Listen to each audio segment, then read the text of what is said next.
जय हिंद मित्रांनो, स्वप्न काकीचं या चॅनल मध्ये आपल्या सर्वांचं मनपूर्वक स्वागत आहे। तर बघा मित्रांनो, पोलीस भरती 2025 तर अर्ज भरून झालेले आहेत आणि मुलांचे ग्राउंडचे दिवस जवळ येत आहेत। त्याचबरोबर ग्राउंडला जास्तीत जास्त मार्क कसे घेता येतील आणि बघा ग्राउंडला जास्तीत जास्त मार्क घेतल्यामुळे तुम्हाला फायनल मेरिटला सुद्धा खूप पैसा फायदा होणार आहे। कारण बघा मित्रांनो, ग्राउंडचे मार्क हे आपल्या हातातले मार्क असतात आणि ज्यावेळेस आपण लेखी पेपर द्यायला जातो त्यावेळेस 2-4 मार्क आपले कमी जरी झाले तरी ग्राउंडच्या मार्काने ती कमी भरून काढली जाते। ग्राउंडचे मार्क हे हातातले मार्क असतात, तसेच लेखीचे मार्क हे आपल्या हातातले मार्क नसतात। आपण किती जरी अभ्यास केला तो पेपर कसा येईल, कसे क्वेश्चन पेपर राहील यावर अवलंबून असतं। त्यामुळे तुम्ही ग्राउंडला चांगलं लक्ष द्या आणि ग्राउंडला तुम्हाला जास्तीत जास्त कसे मार्क घेता येतील मित्रांनो याचा प्रयत्न करा। तर बघा, आता तुम्हाला हार्ड वर्क न करता स्मार्ट वर्क करायचं आहे आणि ग्राउंडला योग्य नियोजन कसं करायचं आहे आणि ग्राउंडला कसा जास्तीत जास्त वेळ द्यायचा आहे। आणि बघा मित्रांनो, तुम्ही आता हार्ड वर्क न करता स्मार्ट वर्क करून ग्राउंडचे जे मार्क आहे तुम्ही वाढवू शकता। आता तुम्हाला हार्ड वर्क करण्यासाठी वेळ नाही आणि तुम्ही ग्राउंड तसेच तुमची स्वतःची तब्येत बघून तुम्हाला आता ग्राउंड करायचंय। कारण आता तुमचं तब्येत व्यवस्थित राहणं हे सुद्धा गरजेचं आहे। कारण तुम्हाला तुमचं शरीर व्यवस्थित असेल तरच तुम्हाला भरतीला देऊ शकता किंवा तुम्हाला चांगले मार्क घेऊ शकता। आता तुम्हाला गोळा टाकते वेळेस किंवा रनिंग करते वेळेस किंवा काही करते वेळेस स्वतःच्या तब्येतीची काळजी घेऊनच करायची मित्रांनो। कारण आता मुलांना ग्राउंड करते वेळेस एक्स्ट्राचं काही करायला गेल्यानंतर हात पायाला काही इंजुरी झाली तर ते तुम्हाला भरतीला खूप मोठी प्रॉब्लेम होऊन जाईल। कारण तुम्ही भरती देऊ शकणार नाही आणि जरी भरतीला गेला तर तुम्हाला ग्राउंडला जेवढे पाहिजे तेवढे मार्क येणार नाही। तर चला मित्रांनो, हार्ड वर्क नाही तर स्मार्ट वर्क करून तुम्हाला ग्राउंडला चांगले मार्क कसे घेता येतील आपण बघणार आहे। तर बघा मित्रांनो, हार्डवर्क तुम्हाला आता करायचं अजिबात नाही, कारण हार्डवर्क करायला आता तुम्हाला वेळ नाही। तर बघा, तुम्हाला हार्डवर्क म्हणजे काय करायचं नाही आणि आता तुम्हाला स्मार्ट वर्क म्हणजे नेमकं काय करायचं आहे। तर बघा, हार्डवर्क मध्ये तुम्हाला हिल रनिंग अजिबात करायची नाही मित्रांनो। हिल रनिंग तुम्ही पूर्णपणे बंद करून टाकायचं। त्याचबरोबर जास्त वर्कआउट करणे किंवा जास्तीची रनिंग करणे, बघा मुलं वर्कआउट जास्त करतात कारण आम्ही जास्त वर्कआउट केले तर रनिंग मध्ये फायदा होईल का, त्याच्यामध्ये ग्रोथ होईल का, किंवा जास्त एक्स्ट्राचं आता जेवढी तुम्ही रनिंग करत होता अगोदर त्याच्यापेक्षा एक्स्ट्राचं करायला जातात की ते केल्यानंतर आमची रनिंग वाढेल का। तर बघा, हे सुद्धा तुम्ही आता बंद करा। एक्स्ट्राचं वर्कआउट किंवा एक्स्ट्राची कोणती रनिंग एक वेगळंच कोणतं तर वर्कआउटचे खूप हार्ड आहे ना, आपण त्याच्यामध्ये ऍड केलं आणि ते आपल्या पायाला किंवा हाताला काही इंजुरी झाली तर ह्याची खूप मोठी प्रॉब्लेम आपल्याला होऊ शकतो। त्याचबरोबर बघा मित्रांनो, टायराची रनिंग करणं किंवा टायर बांधून मुलं रनिंग करतात, वाळूमध्ये रनिंग करतात जेणेकरून आमचा स्टॅमिना चांगला बसेल, आम्हाला रनिंग आमची वाढेल असं करतात। हे सगळं आता तुम्हाला बंद करून टाकायचं आहे। आता बघा, त्यानंतर तुम्हाला काय करायचं, आता स्मार्ट वर्क करायचं। आता ह्याच्यामध्ये नेमकं काय करायचं बघा, तर सगळ्यात महत्वाचं मित्रांनो, तुम्हाला स्मार्ट वर्क म्हणजे असं काही जादूचं हे नाही की तुम्हाला एक स्मार्ट वर्क म्हणजे काहीतरी जादू येणार आहे आणि तुम्हाला एकदम मार्क वाढणार आहेत असं काही नाही। फक्त स्मार्ट वर्क म्हणजे एवढंच की तुम्हाला तुमच्या काय चुका आहेत, काय कशाबद्दल तुमचे मार्क कमी होतात किंवा कशाबद्दल तुमचा ग्रोथ होत नाही, या सगळ्या गोष्टीच्या जे आपल्यामध्ये जे चुका होत आहेत त्याचे दुरुस्त करणे किंवा ते थोड्या मधून आपल्यात कसं ग्रोथ होता येईल, कसं ग्रोथ करता येईल ह्या गोष्टीकडे लक्ष देणेच म्हणजे स्मार्ट वर्क आहे।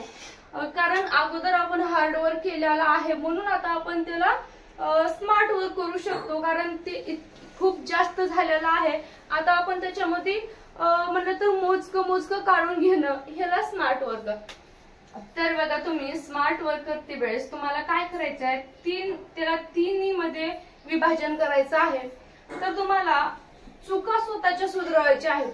तुमच्यामध्ये काय चुका होत्या, आता मी उदाहरणार्थ तुम्हाला सांगेन मित्रांनो की बघा, तुम्ही आज 1600 मीटर पळालात किंवा 100 मीटर पळालात।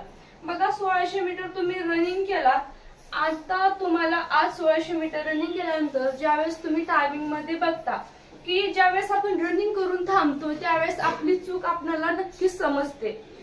तुम्ही ज्यावेळेस पळताय त्यावेळेस तुम्हाला काय वाटलं की तुमचं स्टार्ट कसा होता, तुमची एंडिंग कशी होती, तुम्ही जेव्हा मध्ये पळत होता त्यावेळेस कसं पळत होता। काय तुम्हाला जर वाटत असेल की मी स्टार्ट जेव्हा केलं की तेव्हा खूप फास्ट मध्ये केलं, त्यामुळे मला जेव्हा ज्या ठिकाणी ओढायचं होतं त्या ठिकाणी मला खूप दम येत होता, किंवा मी इथपर्यंत व्यवस्थित केलं, मी काय 1400-1500 मीटर व्यवस्थित रनिंग केली, पण मला पुढचे 100-200 मीटर हे खूप दम लागत होता आणि त्याच्यामुळे माझी रनिंग खूप स्लो झाली। ह्या गोष्टी तुम्हाला जर आज समजल्या तर त्याच्यामध्ये तुम्हाला काय करायचंय, उद्या बदल करून टाकायचाय।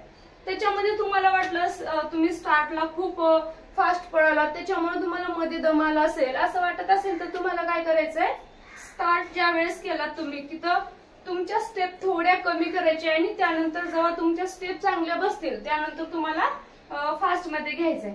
तुम्हाला वाटत असेल मी इथपर्यंत चांगलं पळालोय पण शेवटचे 100-200 मीटर मला खूप दम येत होता आणि मी तिथं पळू शकलो नाही, त्या ठिकाणी तेव्हा तुम्हाला इथं हिट मारायचा प्रयत्न करायचा मित्रांनो। मग तुम्ही बघा ह्या केल्यानंतर तुम्ही उद्या जेव्हा रनिंग करताय तर तुम्हाला ह्याच्यामध्ये काय चुका झाली काल हे तुम्हाला समजतं, तुम्हाला काय चुकलो बाबा मी काल, आज मला काय चुकाय नाही पाहिजे ह्या गोष्टीकडे लक्ष द्यायचं। जर तुम्ही काल स्टार्ट व्यवस्थित केला नाही तर तुम्हाला उद्याला स्टार्ट कसं करायचं हे समजून जाईल, तुम्ही एंड कसं केलाय ते तुम्हाला समजून जाईल। ह्या छोट्या छोट्या चुका नाही तुम्ही ह्या छोट्या चुकांमधून तुम्ही एक चांगला ग्रोथ करून घ्याल मित्रांनो। ह्याच आपल्या चुका असतात हे आपल्याला समजतात पण आपण हे दुरुस्त करत नाही। त्यानंतर बघा आता आपल्याला मधला काही बदल करायचा आहे, आपल्या मधला जर बदल केला तर नक्की त्याच्यामध्ये आपल्याला ग्रोथ होणार आहे। आता समजा तुम्ही गोळा टाकत आहे आणि गोळा टाकते वेळेस ज्यावेळेस तुम्हाला गोळा टाकते वेळेस आपल्याला पहिला गोळा, दुसरा गोळा, तिसरा गोळा कसा जाता हे समजतं। तुम्हाला वाटत असेल पहिला गोळा टाकला तर इथं पडला, दुसरा टाकला इथं पडला, तिसरा पडला इथं टाकला, पण तुम्हाला समजतं ना ह्या गोळा टाकते वेळेस आपण काय चूक केलं, हा गोळा एवढा लांब गेला का गेला, कारण आपल्या हातात झटका चांगला बसला का गोळा आपला हाय गेला असेल, ह्या सगळ्या गोष्टी आपल्याला बारीकीतून समजते। तुम्हाला वाटत असेल ह्या गोळा जेव्हा मी टाकलो तेव्हा मी गोळा हाय टाकल्यामुळे माझा गोळा जर लांब गेला असेल तर तुम्ही हे टेक्निक लक्षात ठेवायची, किंवा तुम्हाला वाटत असेल ही गोळा टाकल्यावर मी शोल्डर मधून चांगला झटका दिला म्हणून हा माझा गोळा लांब गेला असं तुम्हाला वाटत असेल तर तुम्ही हे टेक्निक जे आहे तुम्ही पकडून हे सोडून देऊन अशा पद्धतीने दुसऱ्या दिवशी तुम्ही गोळा टाकण्याचा प्रयत्न करायचा। किंवा तुम्ही 100 मीटर पळताय मित्रांनो, ज्यावेळेस 100 मीटर पळताय तुम्ही जी हाताची स्पीड कशी आहे, आपण जेव्हा हाताची स्पीड हे जास्त प्रमाणात वाढवतो तेव्हा आपल्या 100 मीटर चांगलं येतं आणि आपले आपोआप पाय उचलतात। तुम्हाला वाटत असेल मी स्लो करतोय का फास्ट करतोय, ह्या गोष्टी आपल्याला कळतात, मग ह्याच्यामध्ये तुम्हाला बदल करत जायचा। तर बघा अशा प्रकारे जर तुम्ही केला तर तुमचा चांगला फायदा होणार आहे आणि एक हे स्मार्ट वर्क जर केलात तर तुमच्यामध्ये बदल सुद्धा चांगला होणार आहे। आता त्यानंतर बघा डाएट, आपल्याला आता डाएट बघा, डाएट सुद्धा खूप महत्वाची आहे आणि आपण जेवढं शरीराला वर्क करायला होतो, जेवढं शरीरातून करून घेतो तेवढं शरीराला सुद्धा देणं गरजेचं आहे। आपल्याला योग्य पद्धतीची डाएट सुद्धा करणं मित्रांनो गरजेचं आहे, कारण डाएट हे आपल्यासाठी चांगले आहे। खूप हाय पाय नाही करायचे पण फक्त आपल्या शरीराला योग्य पोषण देईल अशा पद्धतीची आपण डाएट करायची। वाटलं तर आपण डाएट वरती एक व्हिडिओ घेऊन येणार आहे स्पेशल फक्त डाएट वर। तर बघा ह्या गोष्टी तुम्ही ह्या फक्त 3 गोष्टी मित्रांनो लक्षात ठेवा, जर ह्या 3 गोष्टी व्यवस्थित केला, तुम्ही डाएट जर व्यवस्थित केला, काय खायचं काय नाही, तरी तुम्ही काय होणार आहे, तुम्हाला तुमचं शरीर थकणार नाही, तुम्हाला उद्यासाठी तुमचं शरीर रेडी राहू शकतं। तर ह्या पद्धतीने तुम्हाला डाएट करायचं आहे, तुमच्यामधला बदल करायचा आहे, तुमच्या काही चुका आहेत ते शोधून काढून तुम्हाला स्वतःलाच ते दुरुस्त करायचं आहे। तर अशा प्रकारे आता तुम्हाला रनिंग किंवा ग्राउंड करायचं आहे मित्रांनो आणि जे हार्डवर्क आहे तुमचं आता बंद करायचं आहे। तर बघा तुम्हाला जर व्हिडिओ आवडला असेल तर कमेंट बॉक्स मध्ये नक्कीच सांगा, तुम्हाला कोण्या विषयावर व्हिडिओ घेऊन यायचा असेल तरीही सांगा, आपण त्याच्यावरती व्हिडिओ घेऊन येऊ। जर नक्कीच तुम्हाला हा व्हिडिओ आवडला असेल तर एक लाईक करून जा मित्रांनो, आणि चॅनलची लिंक नक्कीच तुमच्या मित्रमैत्रिणींना शेअर करा. तर भेटूया आपण पुढील व्हिडिओमध्ये.